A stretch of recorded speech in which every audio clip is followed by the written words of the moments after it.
I've got some great updates for you on the Lotus Emira today, as well as some Emira facts, and we're going to talk about and dispel some myths. Based on input from my subscribers, I'm going to break this down into 3 separate videos of moderate length rather than one long video. Hope you enjoy and check out all 3. Here's an overview of what I'm going to cover in the 3 videos. I'll talk about updates. There's some good news and there's some bad news, depending on whether you're a deposit holder and hoping to get a first edition Emira. I'll be talking about wait times and when we'll have more information about the inline 4 variant of the Emira. We're going to talk about production updates, deposit requirements, whether dealers are selling these for MSRP or if they're jacking it up. And then talk about some of the new things that Lotus is going to be offering, such as bespoke customizations to the Emira and a bunch of add-on products. Under myths, we're going to talk about the V6 versus the inline 4 engine, the suspension, should I go sport or touring, does it feel like a V8, a V6, or an i4? And then I'm going to talk about some RevMonkey myths. He had a video where he talked about the steering wheel thickness, a hole in the gear knob, the position of the cup holder vis-a-vis the shifter, and a couple other things like that. So I'm going to talk about those myths, whether I felt they were accurate or just clickbait trying to get people to watch his video. We're going to talk about the e-brake, how the exhaust sounds, whether the Emira will ever go topless, track times, and the digital display. Okay, now we enter the updates section of my video, and there's some things that I'm actually going to just read to you. Now bear in mind, this is not an official communication from Lotus Cars in the UK. These are notes that some of the dealer reps and general managers took during a meeting with Lotus Cars out in California at the beginning of March 2023. So number 1, bad news. Delay caused by emissions safety certifications for US market cars. As previously communicated, first edition V6 production will begin in May and vehicles will start to arrive stateside at the end of July. Again, this is 2023. However, they will not be released to dealers until all certifications are completed. This has been quoted between mid-October through December of this year. So that's going to be frustrating for everyone who has an order in place for a first edition V6 Emira. After all the waiting, they're now going to have to wait several more months. So I feel very bad for them, sorry. Then we have what I'd call good-ish news. So it's kind of good news, but not great news. So they say the level of cost, particularly regarding production, supply chain, and logistics, has increased significantly and to the point where in certain markets we have announced changes to the retail price. However, please be advised that this will not apply to US and Canada customers. With first edition V6 Emira orders already submitted to Lotus Cars and sitting within the production system. For these, the price will remain locked at $93,900 plus options and inland freight. So that's good news if you did make the cut to get a first edition V6 Emira. Unfortunately, I did not make that cut. Even though I put my deposit down over 20 months ago, I still didn't get it in soon enough to get on that first edition list. So I'm kind of waitlisted for a base edition at this point. Now we have something called great news. And again, I'd say good-ish. Great news. For those on the cusp of a first edition V6 order allocation, Lotus has decided to increase the number of first edition V6 Emiras allocated to North America by 2/3. An additional 600 cars will be added to the already 900 cars allocated to our market, bringing the total production number for North America spec first edition V6 Emiras to 1,500. So that's a significant increase, and I guess I'm kind of happy about that. This means that a second batch of first edition V6 Emira orders will be allocated to dealers and submitted to the factory. This is internally dubbed First Edition V6 2.0. 2 significant changes for these FE V6 2.0 orders are as follows. Number 1, the starting MSRP has been increased by over $14,000 to $105,400. Lotus has stated that this is due to additional production costs. That's devastating. That really sucks. So, even if I do get allocated one of these V2 first edition cars, it's going to be significantly more expensive, and that's going to be a painful conversation with my wife. Number 2, there will be 7 additional paint colors added to the palette for this batch of orders. All other available options and details for the first edition vehicles remain the same. I do not have official names or examples of the new colors yet. The lotuscars.com configurator will be updated to include the new colors in the coming weeks. So that's kind of cool, because I admit when I went to the reveal event back in December of 2021, where they showed us for the first time all the palette of colors that would be offered on the V6 first edition Emiras, I was a bit disappointed. They had a lot of half colors. So what I mean by that is they had something called Magma Red, which was a pretty dark red. It wasn't a nice bright red like a Ferrari or a cherry red like you see on a lot of Mazda cars these days. So it was sort of a dark color. They had another one that was a green, but again, a very dark green. Depending on the lighting, it almost looks like black. And then they had a light gray, but it wasn't silver. So again, I think silver would have been preferable and I would have liked it a lot better. They had a dark gray, but not black. So again, I think black would have been a better choice. So at any rate, there was one color that I really did like in the original palette. That was the Hethel Yellow. I thought if you're going to get a car like this, you might as well get a flashy color. And I've always liked Lotuses in the Skittles colors anyway. But I'll be excited to see what these new colors are. I'm not sure how this car is going to look in something like orange, but I'd love to see it in like a silver because I think the light gray is pretty attractive. I just really don't like light gray, but I might like it in silver.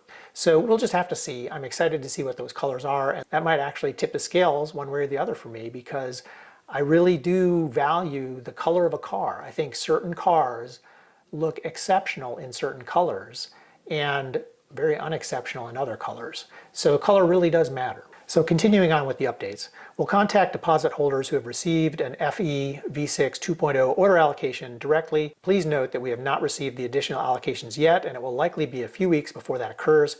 It's already been a few weeks. It's April as I'm recording this, and they're telling me still a few weeks more. So hopefully I'll have an update for you next month when we finally hear the news. So just a couple more updates from Lotus on Emira production and other similar items.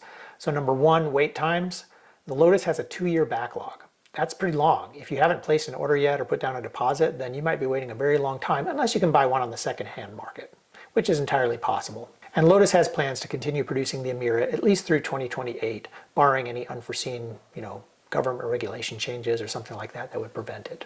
So hopefully everyone who wants an Emira can get one. But boy, if you want one, I wouldn't want to wait till 2028. If you're interested in the inline 4 variant with the AMG inline 4 engine and dual clutch transmission, they hope to have more information by this summer of 2023. So I'll look forward to that as well. I'll admit originally I was totally on board with the V6 with the manual transmission, but the more I think about it, maybe the inline 4 with the dual clutch transmission is the way to go.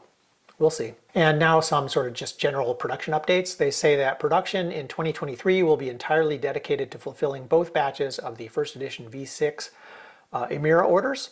Production of future variants will begin in 2024, and approximately 2,000 cars will be produced for North America within the calendar year. The tentative timeline for 2024 is as follows. First edition AMG i4 production, January to April. Base V6 production May to December, and base AMG i4 production August to December. So I guess they're going to try and do some parallel production, or maybe they're just going to refine their schedule when they get closer to the time. All Emira produced in 2024 will be model year 2025 vehicles. One of my viewers was asking about sort of the practical stuff when it comes to buying a new Lotus Emira. He was asking about, how much deposit is required, are dealers selling these cars for MSRP, or are they jacking up the prices? So I've spoken to a couple dealers, and what I can tell you is this. The deposit to put down to get in line for an Emira, which is fully refundable, is $2,500. That gets you in line. You might wait for a very long time until your order comes up. When it comes time to actually finalize the configuration of your vehicle and get it into production, then that $2,500 deposit becomes non-refundable. Up until that point, you could cancel your deposit and get your money back. Now, when you actually finalize your order and place it with the factory, dealers are dealing with things a little bit differently. So I've spoken with GMs at Lotus Cape Fear here in Wilmington, North Carolina, and with Gator Motorsports, which is located in Indianapolis, Indiana. While Lotus Cape Fear only requires that $2,500 deposit up until the time you take delivery of the vehicle, Gator Motorsports actually requires you to put down a total of 10% at the time you place that final order with the factory. So you're going to have to come up with some additional money at that time. But with Lotus Cape Fear, that's not the case. I can't speak for other dealers. I imagine there are all kinds of different scenarios. It doesn't appear that Lotus Cars has mandated any consistency in this area.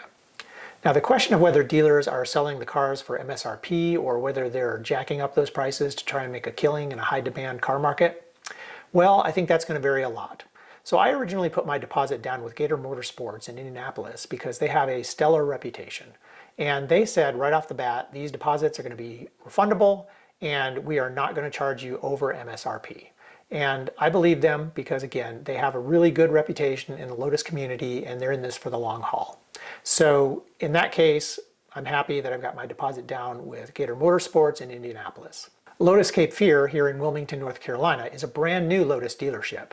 Their brand new showroom features the new Lotus Global relaunch look and feel. It's really fabulous. So when I spoke with their general manager, it sounded like they were also sticking with MSRP and generally do that. They're actually affiliated with several other brand car dealerships, and typically they stick with MSRP for most cars like this that are in high demand. The other reason that I think that they're going to stick with MSRP is because they're a brand new dealership and they don't want to piss off new customers. So I think that you're probably pretty safe whether you have your deposit down with either Gator Motorsports or with Lotus Cape Fear. For other dealerships, I really can't speak to them. Now, when it comes to whether cars are going to be sold for MSRP or there will be dealer markups, I do want to add this, and I hope that someone from Lotus Cars hears this. I think it would be very important for you all to crack down on this and ensure some consistency amongst your US dealers. The reason is because I think if you don't, you could be looking at a big failed relaunch in this country, similar to what you had in 2008. If anyone remembers, back in the early 2000s, Lotus introduced the Elise and the Exige and sort of tried to make a new splash in the US market. They opened dealerships, they got things rolling. And then the big financial crisis happened in 2007, 2008. Things crashed, the market crashed, and their sales numbers plummeted. And they really haven't done a whole lot in the US since then. I've been hearing about things in Europe and the UK where about 10% of the new Lotus Emiras that are purchased are actually being offered for sale on the used car market. And they're sitting there. They're not selling, and especially they're not selling for any kind of a premium over their MSRP. So it seems like there were way too many speculators in those markets, and they're not reaping any benefits from trying to speculate with the Lotus Emira. So I really hope this doesn't happen in the US market. I think it could leave a very bad taste in people's mouths and might cause ultimately for the Lotus relaunch in this country to fail and not be as successful as it could be. And I think that would be a real shame because I love Lotus. I want them to be successful in this country. I want support for my cars that I own. So, I wish them every success and I hope they'll heed this. The other thing I think could work against them and could cause some problems with the market for used Lotus Emiras is the i4 variant with the AMG engine. That car's coming in significantly cheaper than the V6 variant. And so I would be concerned, like if I'm buying a new first edition V6, especially if it's one of those 2.0 ones, it's going to be over $105,000.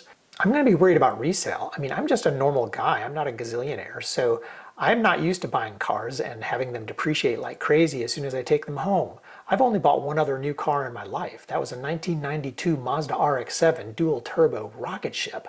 It was awesome. I'm so glad I did it. But ever since then, I buy cars typically 4 or 5 years after they're on the market, and I buy them for half price. So, I'm looking at the economics of this as well. And, if you have too many speculators in the market, if the difference in the price between the V6 and the i4 cars is too great, and you combine some of those factors and dealers marking up over MSRP, you could end up with a really, sorry to say it, but shitstorm of a market for the Lotus Emira. And I really hope we don't end up there. So anyhow, those are my 2 cents. I hope, like I said, that someone from Lotus Cars hears this and that you all can do something about it because it would be a real shame if your relaunch in North America was not successful. Okay, I'll wrap up the update section with a couple more notes from Lotus. So one is that they said in the near future they're going to be offering bespoke customizations for the Emira, and also that they have around 30 different vehicle accessories for the Emira that are in development, such as a sports exhaust and various carbon fiber parts. So that stuff's all coming down the pike and it's all very exciting. It's interesting to see the carbon fiber parts. I just wonder, has anyone gotten tired of all the carbon fiber yet? Seems like an awful lot of carbon fiber focus over the last 10 years. Anyhow, I understand it has its purpose, but in terms of just aesthetics, I'm not sure that it's all that popular anymore. Let me know what you think in the comments. And finally, Lotus has told us that production rate is about 80 to 90% of capacity, and hundreds of Emiras are being built monthly. So thanks for watching today's video. Please stay tuned for my next 2 Emira videos. This one turned out to be about 15 minutes long, but I promise the next 2 are going to be a bit shorter, even though they're packed with tons of great information. If you liked today's video, please comment, like, and subscribe to my channel. Thanks and have a great day. You could end up with a really, sorry to say it, but shitstorm of a market for the Lotus Emira. And I really hope we don't end up there.